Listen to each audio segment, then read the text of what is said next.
шизофрения дегеніміз неге біз одан қорқамыз, ол аурудан? Неге біз оны мына қоғамдық аурулардың қатарына жатқызамыз? Себебі ол адамның жанын ішінен былай енді жейді деп айтқым келмейді, ішінен бұзады дейікші, я солай, ішінен бұзып отырады. Жалпы шизофрения ауруында позитивті және негативті бұзылыстар бар. Негативтіге тоқталып өтейікші.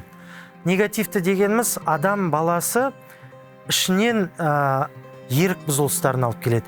Науқас өкінішке орай оған жуыну үшін, белгілі бір іс-әрекет жасау үшін бізге ерік керек қой.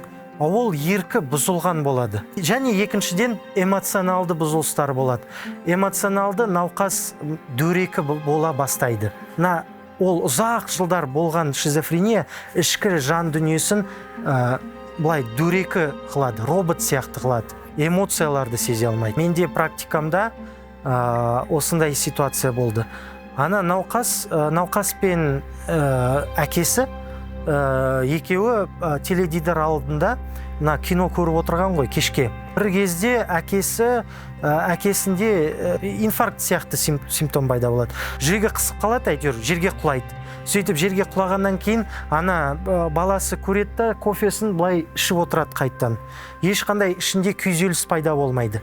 Сонда қараңызшы, ұзақ жылдар бойы ауырған шизофрения диагнозымен науқас ішінде күйзелістері жоқ, ешқандай эмоционалдық реакция жоқ. Сондай деңгейге жеткен.